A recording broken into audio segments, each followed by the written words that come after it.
பொங்கலுக்கு டாங்கர் தயிர் பச்சடி ரெண்டும் சேர்த்து சாப்பிட்டு பாருங்கள். ரொம்ப ருசியாக ரொம்ப நல்லாயிருக்கும்.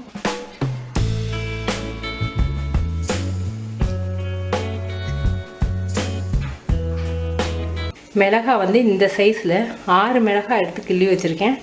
நிலக்கடலை ஒரு 3 ஸ்பூன் எடுத்திருக்கேன். கறிவேப்பிலை, மஞ்சத்தூள் ஒரு 1/2 ஸ்பூன், பெருங்காயம் ஒரு 1/2 ஸ்பூன், வெல்லம் வந்து ஆப்ஷனல் தான், ஆனால் வெல்லம் போட்டிங்கன்னா ரொம்ப ருசியாக இருக்கும். வெல்லம் வந்து 1 ஸ்பூன் அளவுக்கு எடுத்து வச்சுருக்கேன். கடுகு 1 ஸ்பூன், உளுந்தம்பருப்பு 1 ஸ்பூன், கடலைப்பருப்பு 1 ஸ்பூன்.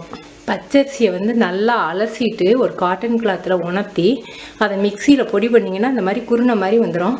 அதை ஒரு சல்லடையில் சளிச்சிங்கன்னா பவுடர்லாம் கீழே விழுந்து அந்த குருணை மட்டும் மேலே நிற்கும். பவுடரை நீங்கள் வேறு எதுக்காவது ரொட்டி செய்ய யூஸ் பண்ணிக்கலாம். அந்த மாதிரி செஞ்சு இந்த மாதிரி குருணையாக எடுத்து வச்சுருக்கேன். உங்களுக்கு குருணை அரிசியும் கிடைக்கும். பச்சரிசியிலே குருணை அரிசி வந்து கடைகளில் கிடைக்கும். அதையும் நீங்கள் வாங்கி யூஸ் பண்ணிக்கலாம். 1 கப்பு பச்சரிசி குருணை எடுத்திருக்கேன்.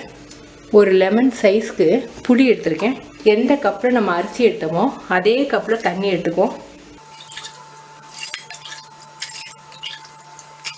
1 கப்புக்கு 3 கப் தண்ணி. அதாவது நான் குக்கரில் வைக்க போகிறேன், அதனால் 3 கப் தண்ணி எடுக்கிறேன்.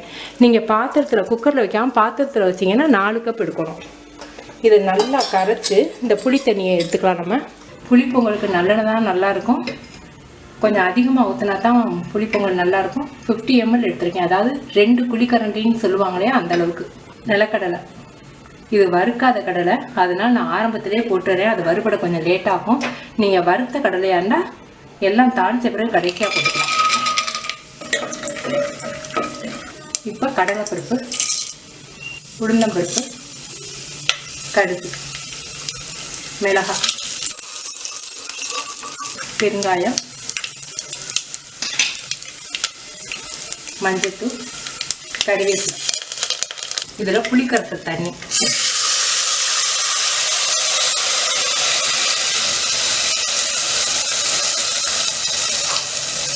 இந்த சாதத்துக்கு தேவையான அளவுக்கு உப்பு. நல்லா கொதிக்கட்டும். இப்போ நல்லா கொதிச்சிருச்சு. இப்போ வெல்லம்.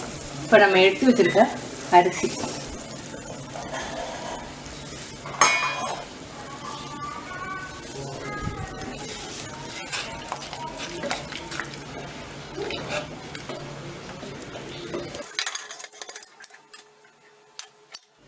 மூணு சவுண்டுக்கு வச்சுருவோம். 3 விசில் வந்துடுச்சு.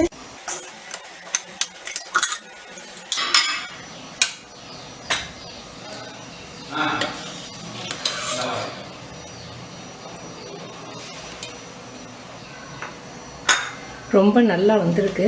குருணைங்கிறதுனால கடைசி சவுண்ட் வந்து லோ ஃப்ளேமில் வைங்க, இல்லாட்டி தூரில் பிடிச்சி போயிடும்.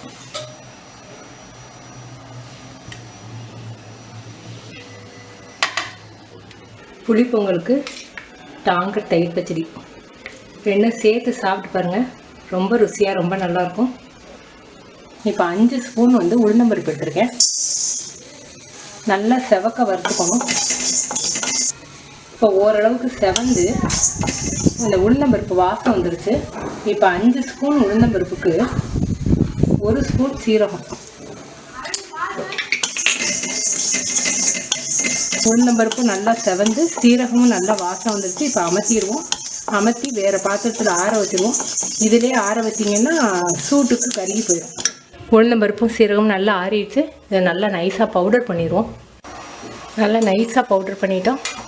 இந்த தேவையான அளவுக்கு நீங்கள் இந்த பவுடர் எடுத்துக்கோங்க.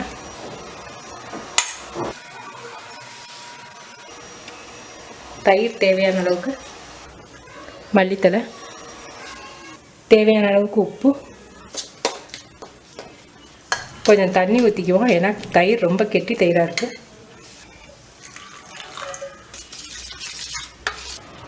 ரொம்ப டேஸ்ட்டாக ரொம்ப வாசமாக இருக்குது. புளி பொங்கலுக்கு நல்ல காம்பினேஷன், ரொம்ப டேஸ்ட்டாக இருக்கும்.